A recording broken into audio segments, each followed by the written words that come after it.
You're listening to Addressing Gettysburg. Hey everyone, how are you today? I hope you are well. That's great. Fantastic. Okay, so today we are talking to Jim Pangburn, who is a licensed battlefield guide. He is a native of Virginia. He's been on the guide force for 20 years, and you might recognize his voice if you've been to reenactments over the years. I believe he said for the last 16 years he's been the narrator at the reenactments. So some of you out there might recognize his voice. I had Jim come on back in 2018. We had recorded an episode about the March North. Now, just so you understand, when I first started this project, it was back in 2018. I had moved down here in June and immediately started recording people, Scott Hartwig, Jim, Bob Steenstra, Charlie Fennell. Those are guides. But I wasn't really certain about the formula of what the show was going to be. So I had to kind of adapt and figure it out. And I kind of said, if I'm going to do this right, I'm going to think about it first. I'm not just going to rush to get things out there. And that's why, there was a lot of stuff on Instagram and talk of the podcast and showing pictures of recording sessions, but never releasing anything. There's a plan here. This isn't just a willy-nilly thing. This is like a slow burn here. This isn't a flash in the pan type of thing, or at least it's not intended to be. So again, that's why your patronage really helps and really matters to me, and I thank you for that once again. But anyway, back to what we're talking about. So anyway, I had Jim on. We were talking about the March North, and someday I'm going to put it up here on Patreon, but I wanted to get it done right first and then put it out, and then I will change that later on, or not change that, but I'll let you hear what we originally had done from Getty's bike tours. So you hear the wonderful sounds of buses going by in the parking lot in the background. So anyway, Jim is on here. He is talking about the March North, which is probably his favorite. He said it's one of his favorite aspects of the Gettysburg campaign to talk about, and it is often overlooked. It's fascinating the more you get into it. I only recently started to learn about it because I had to write episode 2, which is what it's about. So I really didn't know anything about it before I started this thing, because I always kind of glossed over it. I always wanted to just get to the battle, and I just wanted to see how the generals generaled. I didn't really care about any of the other aspects of it. So anyway, here's Jim Pangburn, Bob, and myself helping me learn, helping you learn, helping us learn together, talking about the March North during the Gettysburg campaign. I think you're going to like this one. So the Army of the Potomac and the Army of Northern Virginia are facing each other at Fredericksburg along the Rappahannock River. Right.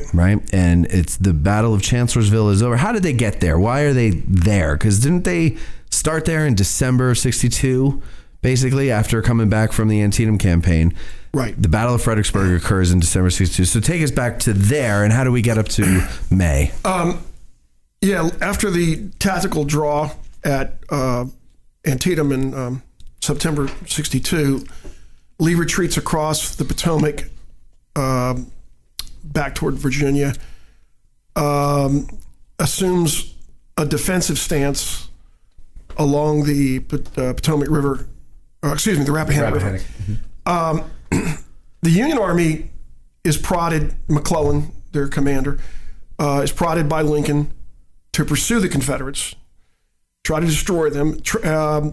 And they tried to get to Richmond. They tried to beat the Confederates down toward Richmond. So there was a bit of a race toward Fredericksburg. And when are we talking here? November? This is kind of October or early November. Okay. Things are going to kind of end as far as post-Antietam in early November. McClellan is relieved. Lee manages to get to Fredericksburg, block the Richmond-Fredericksburg Potomac Railroad to Richmond to the south, keeps the Union Army on the other side of the Rappahannock opposite Fredericksburg. And then, of course, Burnside is prodded into doing something and tries the headlong frontal assault directly across the Rappahannock toward the town of Fredericksburg. And we all know what happens there.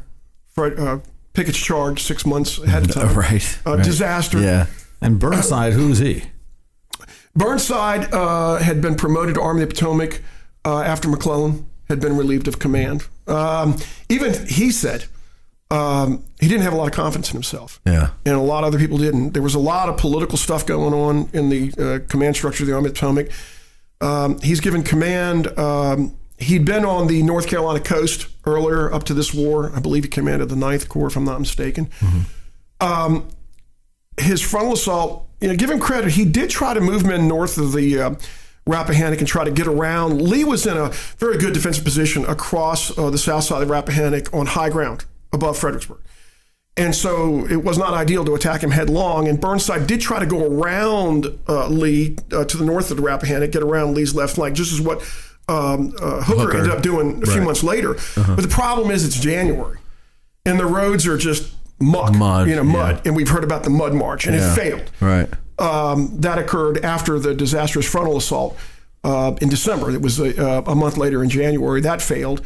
And then my favorite quote about Burnside from someone else is a modest man with much to be modest about. Yes.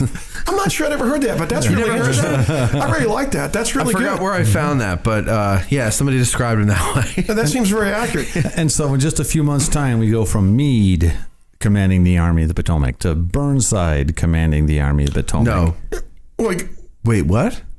I'm sorry, I said Meade. Yeah, McClellan. Yeah. Okay, sorry. We go from McClellan, right? Sorry, who had been fired before after the 7 days in a year before Gettysburg in summer '62. He's brought back to command for Antietam, gets fired right after Antietam. They put Burnside in command. He's in command for just a couple of months. Then Hooker's in command, and then 3 days before the Battle of Gettysburg, Meade's put in command. So between Lee's first and second invasions of the North, there's 3 changes in command of the Army of the Potomac. Yeah. Which has got to be bad for morale within the Army, or at least the confidence can't be high, and your boss keeps changing. It's like, what are we doing? Yeah, I don't think the Army had a lot of confidence in Burnside, and then they knew Hooker was there mainly due to political reasons. There were elements in the Army that I think liked Hooker. But I think there were a lot that did not. When Meade was put in command, I think everybody realized he was not susceptible to political influence and that he was capable. He may not have been flashy, but he was certainly competent, and I think they felt pretty good about that. But in May, Hooker tried the same thing that Burnside did in January earlier that year. And this time the roads in May are a lot better shape. Right. And he gets in behind Lee and attacks Lee from the rear, from the west moving east, while he keeps part of his army opposite Fredericksburg. So Lee is kind of surrounded on 2 sides. And then and Lee's army is cut not in half, but it's missing a couple of divisions. Yeah, Longstreet's men are foraging down in the southern part of the state. So he's weakened. He's outnumbered about 2-1 in the Battle of Chancellorsville. Right. And then somehow, miraculously, wins that battle. Yeah. And yet Lee is depressed. He's depressed because he knows that if the war goes on much longer, he's eventually going to lose a war of attrition. He just doesn't have the resources, the manpower the North has. So he figures if he can win one battle on Northern soil, maybe he can convince the growing Peace Party of the North to maybe put some political pressure on Washington to end the war and give the Confederacy their independence. So that's one reason for his decision to move north after the Battle of Chancellorsville. I think he says that he would have to face one of 2 things, either to retire to Richmond and stand a siege, which must ultimately have ended in surrender, or to invade Pennsylvania. Right. He had very few choices. So he won that victory at Chancellorsville, but it really wasn't from a position of power, right? I mean, he was outnumbered 2-1. Right. And did he really win, or did Hooker lose? I mean, I know the whole flanking march is like, wow, look at that, but that was a desperate move. I think you could say both. Okay. Lee is bold in detaching Jackson and moving him around on the flank of the Union Army at Chancellorsville. Sure. Yeah. So I'll give him credit for that. Yeah. And I think Hooker probably did lose his nerve somewhat. He was wounded, shaken up when a cannonball struck a post at the Chancellor Inn. Knocked him out. His army had retreated to what we call Fairview Heights, about a mile from the Confederate line. They kind of compacted in front of the Rappahannock River after Jackson's flank attack. Okay. And we know that on Hazel Grove, that had been General Sickles' advanced position, he'd been ordered off of it back to Fairview. The Confederates move in, put their artillery on the plateau at Hazel Grove. Now they're bombarding the new Union position. And Hooker decides to retreat back across the Rappahannock River, giving victory in the Battle of Chancellorsville to Lee and opening the door to Gettysburg. And he says later on the way up here, I think to Doubleday, well, he doesn't come up here, but as the army is marching up here, he says, I was not hurt by a shell and I was not drunk, because people were saying that he was drunk. He said, for once I lost confidence in Hooker, and that was all there was to it. Yeah. Let me just pick your brain for a minute. Lee's victory at Chancellorsville with a smaller army, he is the attacker. He is the aggressor. That's right. He's breaking some military advice to split your army, go out there and attack, have half of it, Jackson's Corps, march through a wilderness. You're not supposed to split your army when you're on the defense. When you're outnumbered. Right, and you're outnumbered. But he's doing it anyway. So he's defying military tactics the very of the things day. he's learned at West Point. Exactly. Do you think that his success at Chancellorsville is going to influence some of his decisions at Gettysburg? That's an interesting question, Bob. I don't really know. I just think that Lee knew that he was in a position where he was outnumbered. The resource advantage, the manpower advantage, was in the hands of the North from the time that Lee took command of the Army of Northern Virginia. So when you look at what happened, like in the Second Manassas campaign, he did the same thing, had Jackson go around the Union Army, get on their supply line. And I think he realized he had to take chances. I don't know if you want to go there or not, but... Go there. Okay. All right. People talk about Lee's success and what happened at Gettysburg and who was at fault. And I've always told people on tours that what Shelby Foote said made a lot of sense to me. He said, and he titled his Gettysburg chapter in his 3-volume Civil War history, Stars in Their Courses. From the Bible, Book of Judges. And what he says is, at Gettysburg, the stars in their courses were aligned against Lee. And what I've always thought is, Lee's a gambler. He feels like he's got to take chances because he's outnumbered. And as he said, it's just a matter of time before he's worn down. He's going to lose a war of attrition. So Gettysburg, with a gambler, you gamble long enough, you're eventually going to lose. And I think Gettysburg was that one gamble too many that caught up with Lee. The stars in their courses were aligned against Lee at Gettysburg. So you can say all these things about who did this and who did that, but I've always thought that things came together. The Union Army rose up to a level they hadn't been before. They got a commander who was competent at just the right time. Everything fell into place. The man was smart enough, Meade, to fight a battle on the defensive and decide to fight a battle on the defensive from the very beginning to his advantage. And to trust his subordinates, like he wasn't Matt, absolutely micromanaging them. One example of that is Hancock. We were talking earlier about Meade's Pipe Creek plan of fighting a defensive battle along Pipe Creek south of the Pennsylvania border in Maryland, and feels pretty good about that.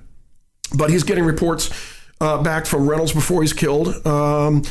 Hey, this is a great place to fight a defensive battle. I'll barricade the streets if necessary and fight them inch by inch, saying, hey, this is an even better place to fight a defensive battle. Bring the army up here. And then what does Meade do with Hancock on the first day of the battle? Meets with him, tells him what his plans are, basically fight a defensive battle and go up to Gettysburg, see what's there. And Hancock gets there probably the lowest moment for the Union Army. I've always said it's the bad D's. Defeat, demoralization, disorganization. He sees the Union Army retreating through the streets of Gettysburg, and what does he do? Stop right here. We're going to make a stand right here. It's a great place to fight a defensive battle. Yeah. I love Hancock. But do you think, and this is kind of off topic, but do you think Meade gets either not enough credit or a bad rap for some people, or bad rap, not enough credit? Yeah, both. I'm a big Meade guy. Yeah, the more I learn about Meade, the more I like the guy. Absolutely. He's just solid. Yep. And that's what you need. You need a solid guy. And he stays in his lane. Yeah. He knows what he's not good at. Right. He is, talking to Jim's point before, he's willing to delegate responsibility to in the case of Hancock, by making him... Hello, Getty's Nerds. It's Matt, and I hope you enjoyed that preview of our premium content that can now be found over at patreon.com. I just want to let you know that Addressing Gettysburg will always have free content for you to listen to in the forms of our narrative episodes like Antietam to Chancellorsville and the upcoming episode entitled Invasion, June 1863, appendix episodes, and our wildly popular Ask a Gettysburg Guide episodes. But episodes like Antietam to Chancellorsville take months to produce, as things are now. I hear from people almost every day asking how long until the next episode is finished. And the answer is, when I have the time, I can do it. Your support at Patreon can cut down the time it takes to produce an episode by months. Maybe you don't care about that. Maybe the Ask a Gettysburg Guide episodes are what you like, but they leave you wanting to learn more. Well, fear not. More is what Patreon is all about. Patrons receive access to new premium episodes each week. These episodes are straight interviews or discussions with licensed battlefield guides, rangers, local historians, academics, authors, public historians, people from the Gettysburg community who do impressive things, and frankly, just about anyone who can talk on a subject related to Gettysburg. I want to make sure that the interest you already have in Gettysburg is enriched with our premium content. Your support means the world to me, because that means it will be easier to produce content that will bring Gettysburg to more people and, hopefully, more people to Gettysburg. And the podcast episodes are just the beginning. So please go to patreon.com/addressinggettysburg. That's patreon.com/addressinggettysburg and become a patron. I thank you in advance.